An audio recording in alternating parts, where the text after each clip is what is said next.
Have you ever wondered what happens when civilization breaks down? When the rules we live by are washed away by the sea, and all that's left is our raw, primal instinct to survive. Today, we're diving deep into one of the most chilling maritime disasters in history. A story that's more than just a shipwreck. It's a terrifying glimpse into the dark side of human nature. This is the story of the Medusa. Our story begins in the summer of 1816. Napoleon had been defeated, and France was reclaiming its colonies. A fleet of 4 ships set sail from Rochefort, heading for Senegal. Aboard the frigate Medusa were nearly 400 people. Soldiers, sailors, officials, and even the new governor of Senegal and his family. The ship's captain, an aristocrat named Hugues de Chaumaris, hadn't sailed in over 20 years. He was given the command not for his skill, but for his political connections. This single decision would seal the fate of everyone on board. From the start, the voyage was a disaster. Captain de Chaumaris, eager to make good time, ignored the advice of his more experienced officers. He sailed ahead of the other ships in the fleet, charting a dangerous course too close to the African coast. His navigation was so poor that he effectively got the Medusa lost. On July 2nd, the inevitable happened. The ship ran aground on a sandbank, miles from shore.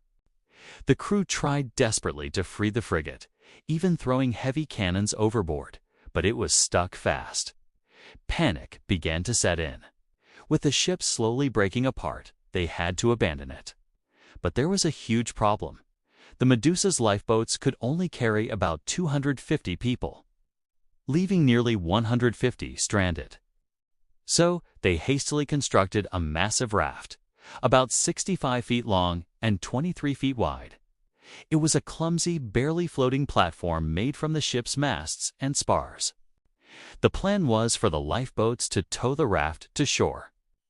The governor, the captain, and other high-ranking officers secured their places in the comfortable lifeboats. The remaining 147 people, mostly lower-ranking soldiers and sailors, were crammed onto the raft. They were given a few barrels of wine, a couple of casks of water, and some soggy biscuits. They were promised they'd be towed to safety. That promise was a lie. Just a few miles into the journey, the unthinkable happened. The tow ropes were either intentionally cut or snapped under the strain. The lifeboats, carrying the privileged few, rowed away, abandoning the raft and its 147 souls to the mercy of the open ocean. Imagine the horror. You're packed shoulder to shoulder on a makeshift platform, waves crashing over you, watching the boats that were your only hope disappear over the horizon. The descent into madness began almost immediately. The first night was chaos. The raft was partially submerged, and people on the edges were swept away by the waves. 10 men were lost before the sun even rose. By the second day, desperation turned to violence.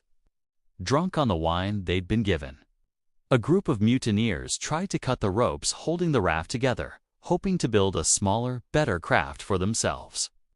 A brutal fight broke out in the dark. Men fought with sabers, knives, and even their bare hands. By morning, the raft was littered with the bodies of the dead and dying. More than 60 men were lost in that one night of carnage. The survivors faced a new, unspeakable horror. Starvation and thirst were setting in.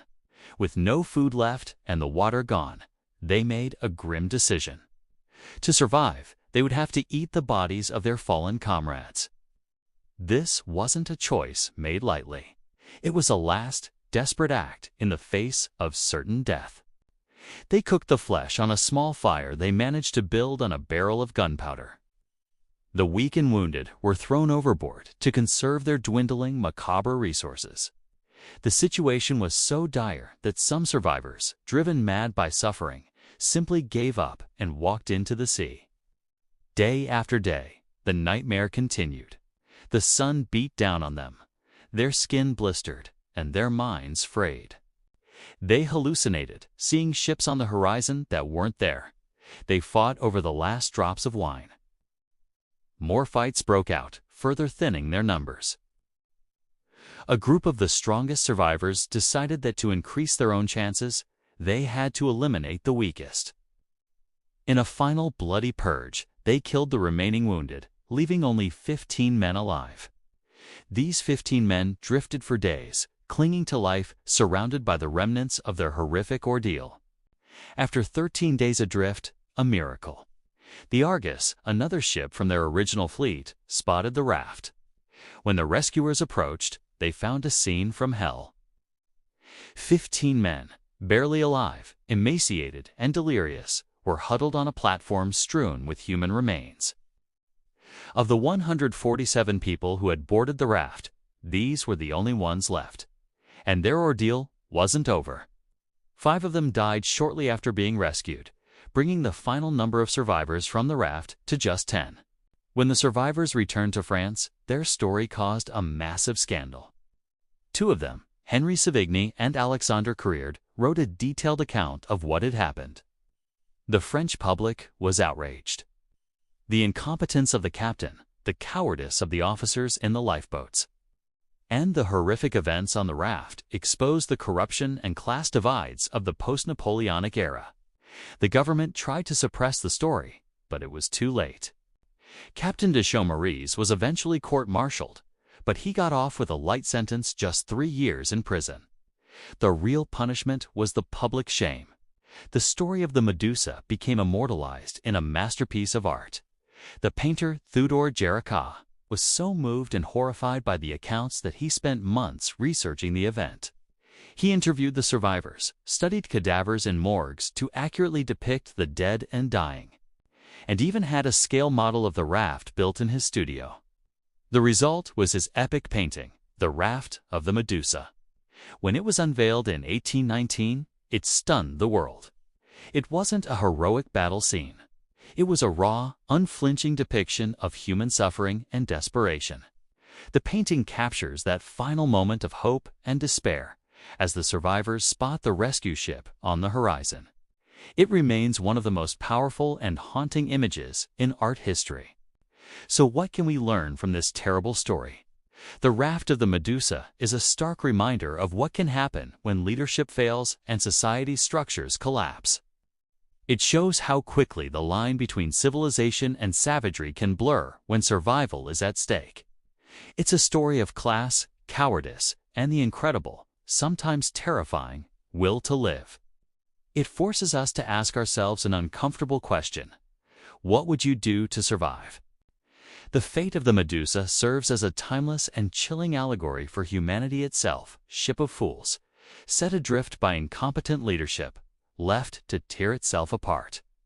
Thank you for joining me on this dark journey into history.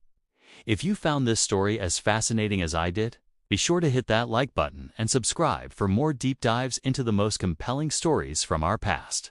Let me know in the comments what you think about this incredible tale of survival. See you next time.